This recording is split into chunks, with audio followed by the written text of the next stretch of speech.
is to just come out with the probable cause, but then more importantly, make recommendations so that this type of tragedy never occurs again. So today, I know yesterday you saw the chairman, myself, and all the board members here. I just want to let you know they are still actively involved with this. We're just trying to make sure we're dividing and conquering. The chairman and I have had multiple conversations today. She's helped out a lot in making sure we're getting the investigative needs we have. And she's at the command post right now working with some of our people. I'd like to start by just thanking the first responders. When this first happened, a unified command was set up, and we had a lot of important people that came and worked with us. In Virginia, the Fairfax County Fire and Rescue, Fairfax County Fire and Rescue Department, Arlington County Fire and Rescue, Arlington County Emergency Management, Arlington Police, Alexandria City Fire, Alexandria Police, Virginia State Police, the NCR Incident Management Team, the Virginia Department of Emergency Management, the Virginia Department of Transportation, the Virginia Senator Warner's office, MWA's Fire and Rescue Team, MWA Police. A special shout out to every one of them. MWA has been amazing in helping and working with us, and we're truly appreciative. Along with DC Fire and Rescue, just extraordinary in taking the lead. Prince William Fire and Rescue. In Maryland, the Montgomery Fire and Rescue, Prince George's Fire and Rescue, Charles County Fire and Rescue, Baltimore Fire, Baltimore Police, Anne Arundel Fire Department, Maryland State Police, Maryland Natural Resource Police, MPD, DCFD, from the federal side, the U.S. Coast Guard, U.S. Army, U.S. Air Force, FBI, Secret Service, Customs and Border Patrol, Park Police, DOD, Naval District Washington, American Medical Response, and yes, the U.S. Department of Labor. All of those have been amazing partners and are one of the reasons why that this investigation continues to progress the way we want it to. As I said, we did family briefings last night, and today there are over 100 family members that are now in the area receiving briefings, and as part of a legislative requirement, receiving family assistance. They have been briefed by the medical examiner, the fire chief, NTSB chairman, and myself, along with the family assistant unit from PSA Airlines. In regard to NTSB staff, all staff are now on scene that have been requested, and I want to point out one specific staff member because we're doing a joint NTSB and DOD investigation. The NTSB actually has a Black Hawk certified pilot on staff, on our personal staff, based out of Alaska. Once we realized the dynamics and the intricacies of the Black Hawk, we have brought that member in. They are on scene now, providing direct technical assistance to the NTSB. Now, it does not mean that the DOD is not working and helping with us, but in order to maintain our independence, we have our own Black Hawk certified pilot in the working group for helicopters. Regarding salvage at this point, the Navy Supervisor of Salvage is conducting salvage operations at the current time. Barges are en route from Virginia Beach, and we anticipate them to be on scene early tomorrow morning. After their arrival, they will be secured and located, and then significant salvage operations will continue. They are ongoing right now, but this will be the main lifting. It's being done in conjunction with the DC Medical Examiner's Office in order to make sure simultaneously that any additional victims are recovered and immediately turned over to them for identification and returned to their families. SupSal, which is the supervisor of salvage, is also conducting a debris mapping right now. This will help in our post-accident analysis of how the machine actually reacted to the incident. It'll also help us with understanding some of the airworthiness and crashworthiness and human factors. We have right now two distinct debris fields. One that houses the Sikorsky, which is in comparison to the CRJ, a little bit smaller. The CRJ is in another distinct area, and we consider a little bit larger. The good news is, based upon the initial mapping, while there are some small aspects of that debris field, there are large chunks that will be easily recoverable, and it will aid in the investigation when we bring it into the secured facility that will be located here on MWA. That will help us in the close proximity to be able to review and evaluate.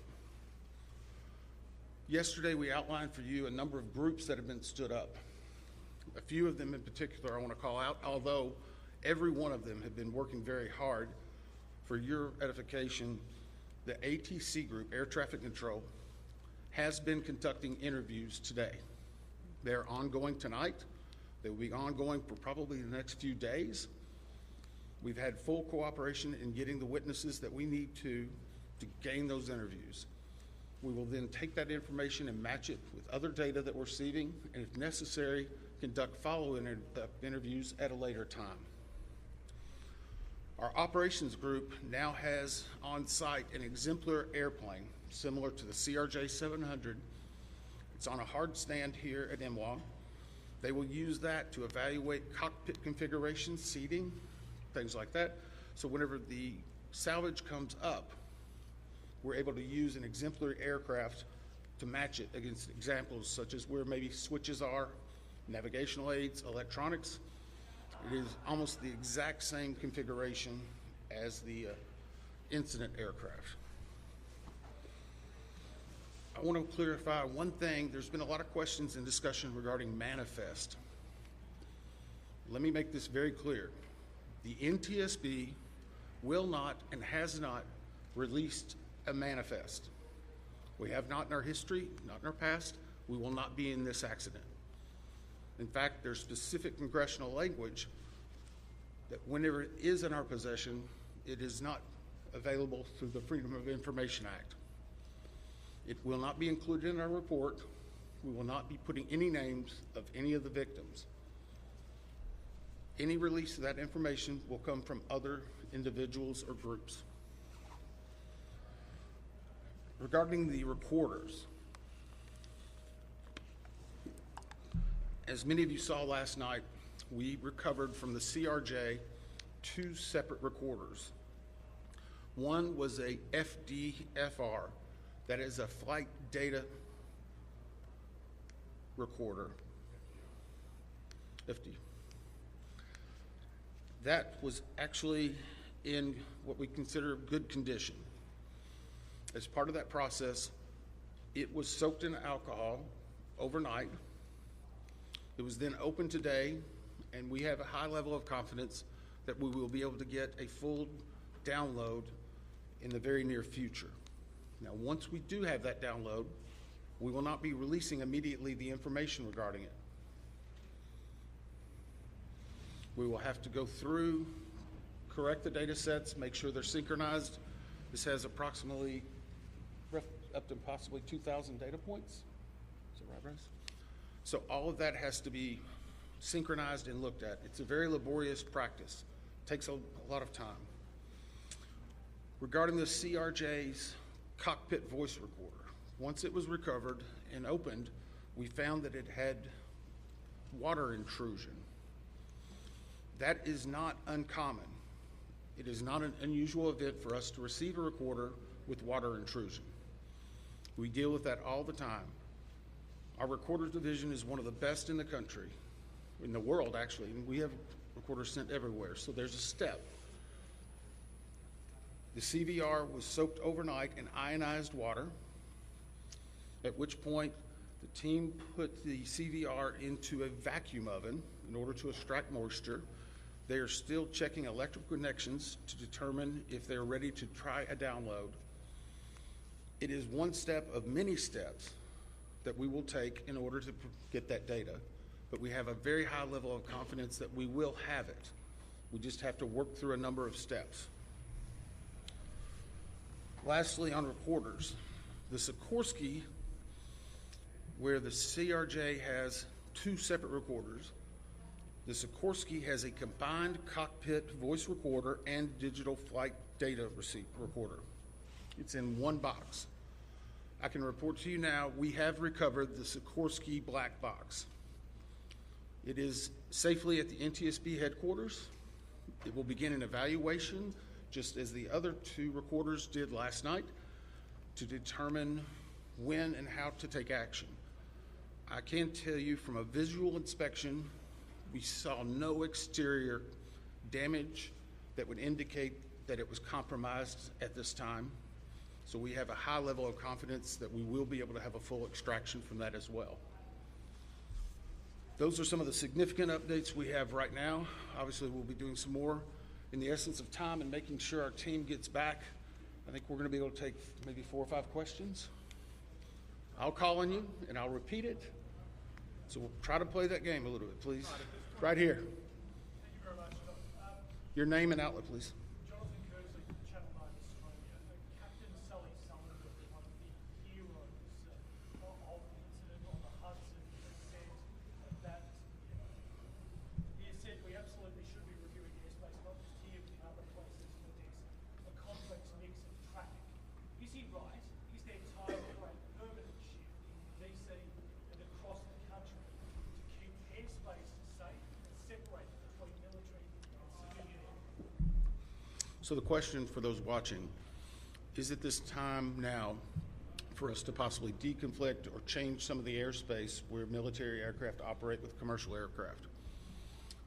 I can't give you a definitive answer on that. What I can say is in this incident, it should not have happened. We have in aviation what's called a Swiss cheese approach, wherein if something fails, a backup should catch it. Multiple layers of redundancy. It's been a very long time since we've had a major aviation incident in the United States, and that's the reason why it's one of the safest forms of transportation in the country. But the only way they do that is by investigating what happens now and then making recommendations in the future. Again, the NTSB has done 100,000 aviation investigations. We've issued 15,000 recommendations. Over 84% have been accepted. Once this investigative report comes out, we will be advocating probably for years for changes that need to be made, but we'll not speculate on what needs to be done until we have the facts. Todd, is there anything obvious? Hey, I'll call on people. Sorry. Dave Jefferson from Reuters. Can you talk about how long you think it will take to recover the debris, how long you plan to be at site, and have you got any early data yet off the ATC tapes? I think that was 3 or 4 together. How long the debris will take, how long we'll be on site, and have we gotten any information off of the air traffic control tapes. The debris, we are hopeful once the mapping is done that it will be done in what I will call quick order. And I can make no guarantees of that because first and foremost, we need to make every effort and to make sure we're recovering every one of the people that perished in this accident. We'll have some cranes that'll be coming up, and once that happens, you'll see a lot more activity, and we'll be moving that in, but I don't want to give you a definitive time. I would say it will start in earnest probably on Sunday, and it will go through next week, and some of that's contingent upon weather and other things. Regarding the ATC tapes, we've received a lot of different information on ATC, and so I'm just going to preempt it.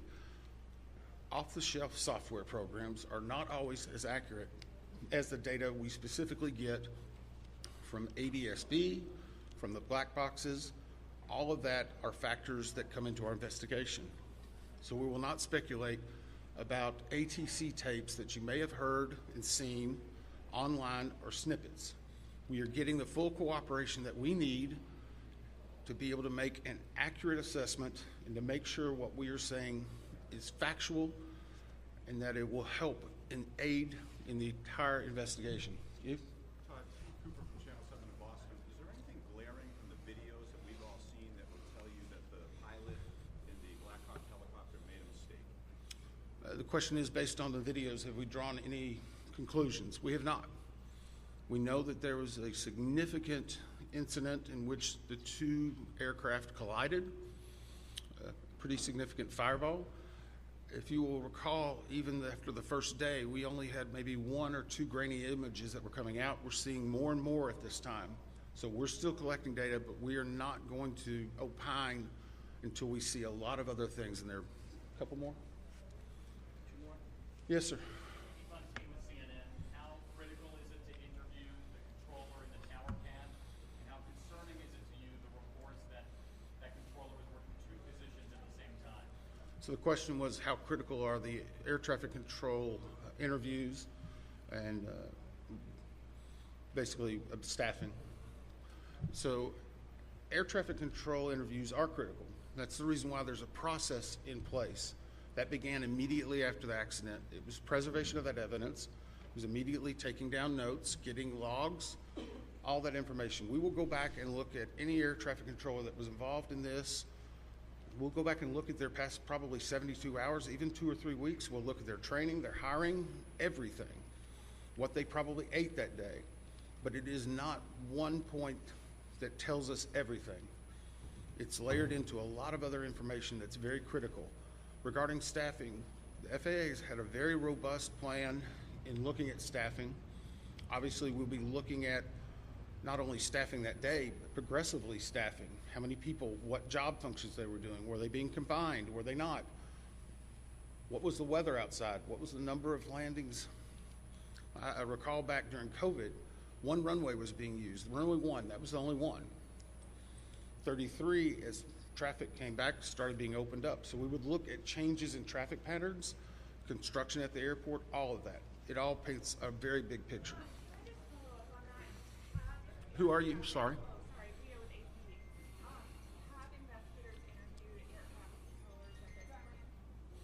The question is, have we interviewed air traffic controllers? Yes. I think I started with, sorry. I'm sorry, the clarification, was it an air traffic controller that was working at the time of the accident? Yes. Yes. Now, I'm not going to speculate. Sorry. Nope, sorry. I'm not going to speculate. The next question is, was there 1, 2, 3? I don't have the answer for that right now. I know that the controller that was working at the time has been interviewed, and his interviews are ongoing throughout the day. Yes, ma'am. Last one.